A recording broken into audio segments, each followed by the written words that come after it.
living a life without the captivity of guilt and regret, so that you can use your self-worth to live an empowered, independent, and free and awesome life. Why? Because somewhere deep down, you know there's a disconnect between the you where you are now and the you that you were created to be. My name is Bettina Brown, and I am your host of this podcast. And let me start off by saying that I am not a licensed counselor, psychologist, psychiatrist, but I am a student of life and a healthcare professional who loves to have conversations about what makes us us and to do a lot of research. And I'm a definite bookworm and love to read about multiple topics, of which loving yourself and goals for life are just a part of. So welcome to episode 11, and today we're talking about the difference between self-love versus narcissism. And I was prompted to look more into this because there were some posts, because I'm still scrolling, that debate this. So, for example, some religious groups look at this whole self-love concept as a negative, that we should be loving and giving to other people. Self-love and self-worth, that comes from giving to others, and that it's actually, we're promoting narcissism. And I have to say, I don't agree with that. I feel there is a definite difference. And my opinion is absolutely not. They're not the same. So self-love or self-love deficiency is now called the self-love deficiency disorder. And a lot of this information that I'm getting is from Ross Rosenberg, who is a licensed counselor and has written really great articles and powerful books, including The Human Magnet Syndrome, which I will have in the description box below.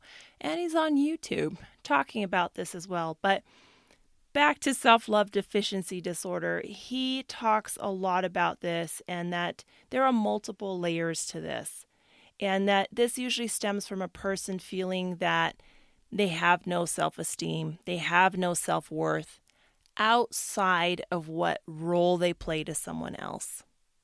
And I'll go into that in a little bit more in a second, because I'm now going to talk about narcissism, which is called narcissistic personality disorder. There are many different types, but it is also described very well by Ross Rosenberg, as it also relates to having low self-esteem.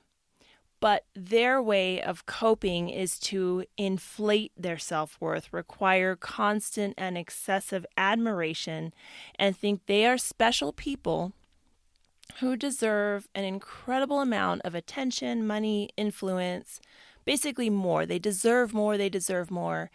And a resonating theme among narcissists is that they lack empathy, that they are not able to step outside of themselves and look at something from another person's view.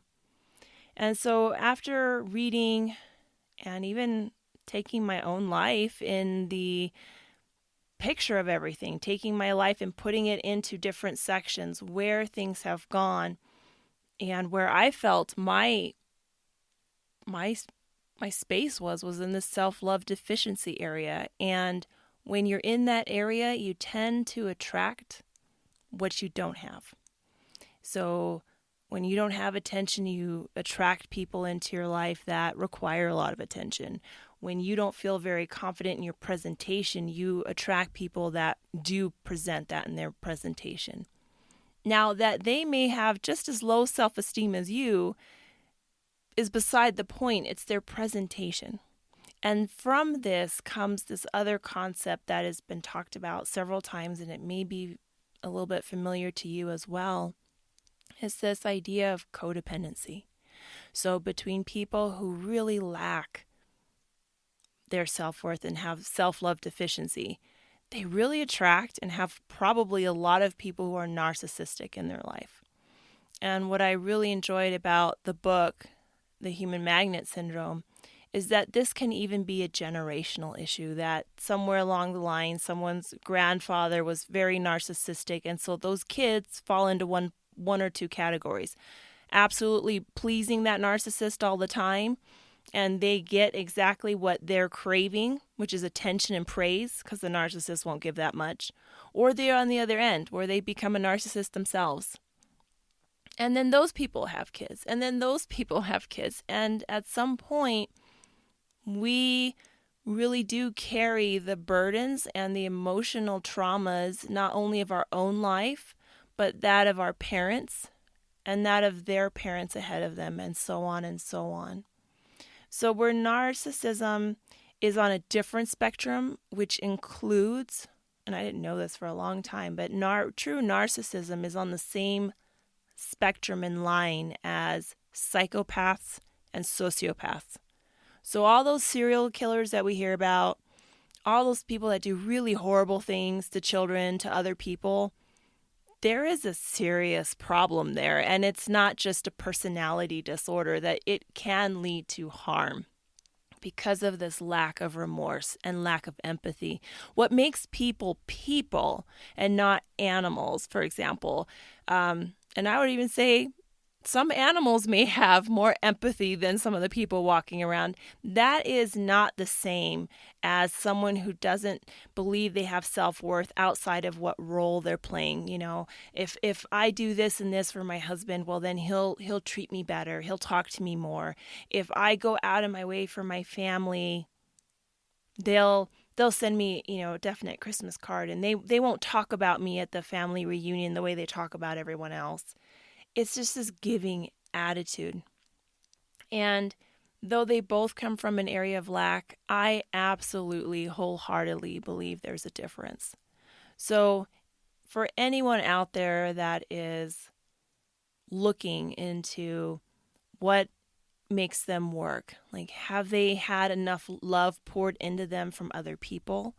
Have they had enough love poured into them from themselves? That fear of, oh my gosh, I must be narcissistic, or I'm probably turning into someone who just always thinks about themselves and doesn't care about others. I'm here to say that is not the case. You have every right to feel comfortable and loved and valued.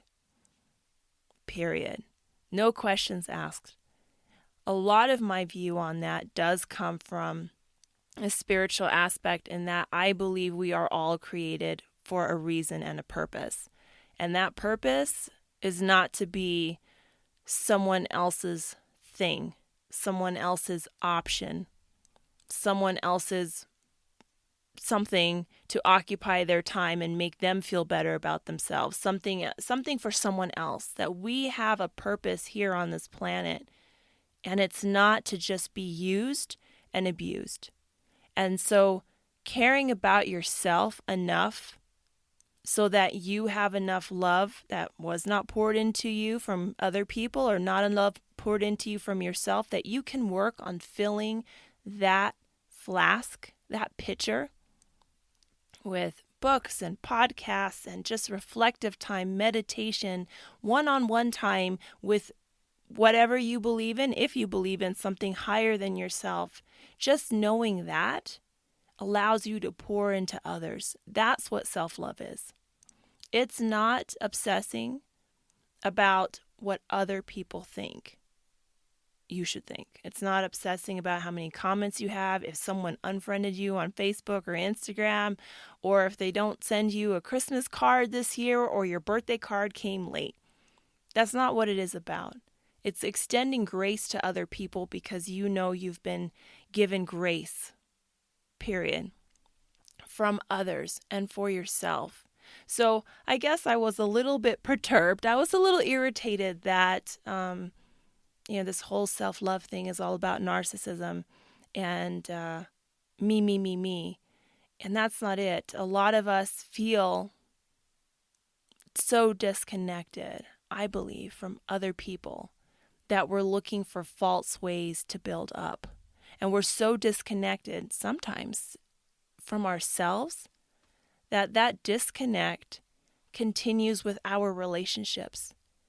And I feel when you have your hands full of something to offer someone else, that is wonderful. But if your hands, in the case of a narcissist, are only filled by taking from other people, even though your hands are both, in those situations, are both open, the giving and taking is night and day.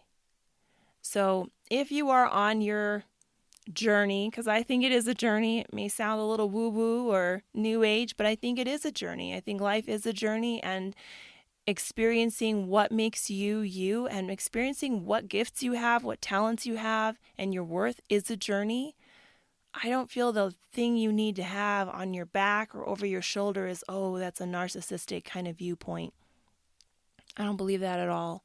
I believe the best gift you have to give is the gift of yourself.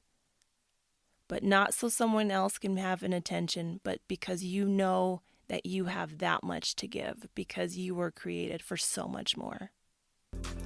So thanks for listening to that little soliloquy there, that little monologue. I saw that and I thought, I'm going to say something about that.